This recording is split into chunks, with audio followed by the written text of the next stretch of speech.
আসলে অনেক কথা হয়ে গেছে। বিশ্ববিদ্যালয়ে ফার্স্ট ইয়ারে আসছো, আল্লাহ বাঁচাইলে আরও 5 বছর থাকবা। দোয়া করি সবাই সুস্থ সবলভাবে থাকো। আমার খুব মেয়েদেরকে নিয়ে খুব চিন্তা। আমার 3 মেয়ে, তো মেয়েরা খাওয়া দাওয়া করে না ঠিকমতো, তো নানান চিন্তা ওদের। তো বলছি যে খাওয়া দাওয়া ঠিকমতো করবা। ইউনিভার্সিটিতে আসছো, খাবারের বাসায় যে ভালো ভালো খাবার খেয়েছো, হয়তো এখানে খাবারের মান ভালো না, যা আছে খাইতে থাকবা আর কি। খাবারের ব্যাপারে খুব নাক উঁচা করার সুযোগ নাই। হলে যারা থাকবা তাদের জন্য তো অসুবিধা। মানে ডালের প্রথম যখন অ্যাসেম্বলি উঠলাম, ডালের যেই বলটা, ডাল টাল দেখা যায় না, পানি মনে হইল সব। তো এরপরে তো খাইতে হয়েছে, তাই না? তা আমি সবাইকে বলবো 5টা বছর সুস্থ থাকার চেষ্টা করবা, সুস্থ থাকার চেষ্টা করবা প্লিজ। সুস্থ থাকার জন্য পরিমিত খাইতে হবে, সুস্বাদু খাবার খাওয়ার চেষ্টা করতে হবে, এবং পরিবারের সবার সাথে, বিশেষ করে বাবা মার সাথে নিয়মিত কথা বলা, যোগাযোগ রাখা, এটা করবা। ধন্যবাদ। জি, এ পর্যায়ে কথা নিয়ে আসবেন ডক্টর জুবাইর ইহসান স্যার। আচ্ছা, আমি ওই ক্যারিয়ার সংক্রান্ত আলোচনার বাইরে কিছু কথা বলি। আমি তোমাদের পিতা, শিক্ষক হিসেবে নয়।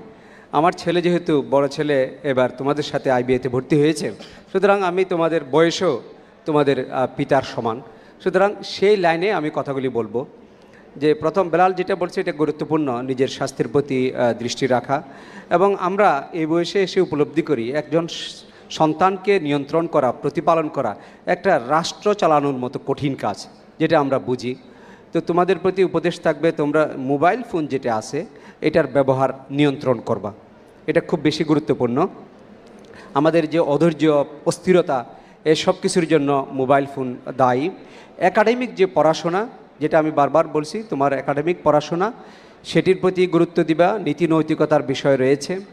আর আমাদের শিক্ষার্থীরা যারা ফার্স্ট ইয়ারে এসেছে, তারা তাদের জীবনের একটা বড় সময়, 15 বছর, 16, 17, 18 বছর গ্রামে কাটিয়ে এসেছে, পরিবারে কাটিয়ে এসেছে। তাদের পিতামাতা, আত্মীয় স্বজন, পরিবেশ, তাদের গোষ্ঠী, তাদের মধ্যে এক ধরনের নৈতিকতা, মূল্যবোধ ছিল। ঢাকা শহরে এসে যেন তোমাদের সেই নৈতিকতা, সেই মূল্যবোধগুলো হারিয়ে নেওয়া যায়। তোমাদের শেখরের স্মরণ সবসময় যেন তোমাদের থাকে, তোমাদের চলাফেরা, তোমাদের আচার আচরণ, এই সব কিছুতে তোমাদের যে মাটি এবং শেকড়, সেটির জন্য ঘ্রাণ পাওয়া যায়, সেটির জন্য একটা চিহ্ন এবং প্রভাব থাকে, সেটি যেন তোমরা হারিয়ে না ফেলো এবং ভুলে না যাও। এই উপদেশ তোমাদের প্রতি আমার থাকবে। ধন্যবাদ। পর্যায়ে কথা নিয়ে আসছেন শিশির মনির ভাই। আমি তোমাদেরকে একটা উপদেশ দিতে চাই, এটা কখনো কখনো মিথ্যার পক্ষে আর্গুমেন্ট করবা না, কখনো মিথ্যা স্টেটমেন্টের পক্ষে আর্গুমেন্ট করবা না। সব সময় পরিস্থিতি যত অডই হোক না কেন, সত্যের পক্ষে দাঁড়ানোর মতো মেন্টাল স্ট্রেংথ অর্জন করো। মানুষ যখন কম্প্রোমাইজ হয়ে যায়, মানুষ যখন সত্য কথাটা মাথা উঁচু করে বলতে না পারে, তখন মানুষ নিজেই তার নিজের কাছে হেরে যায়।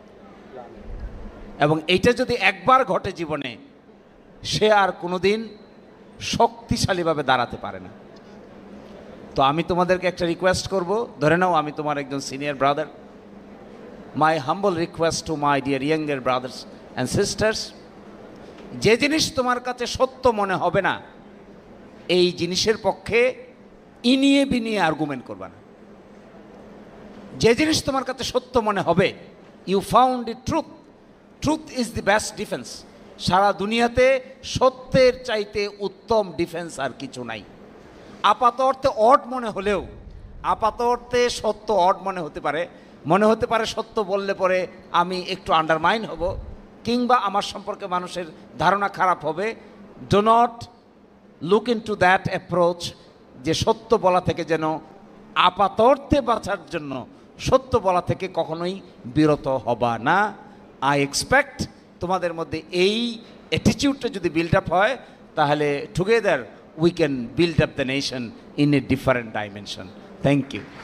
ইনশাআল্লাহ আমরা সম্মানিত প্যানেল মেম্বারদের ধন্যবাদ জানাচ্ছি প্রিয় উপস্থিতি। এই পর্যায়ে আমরা বিশেষ অতিথির বক্তব্যে চলে যাব। আমাদের মাঝে উপস্থিত হয়েছেন ইসলামী ছাত্র শিবিরের সম্মানিত কেন্দ্রীয় অফিস সম্পাদক সিবগাতুল্লাহ ভাইকে বিশেষভাবে অনুরোধ করছি বিশেষ অতিথির বক্তব্য নিয়ে।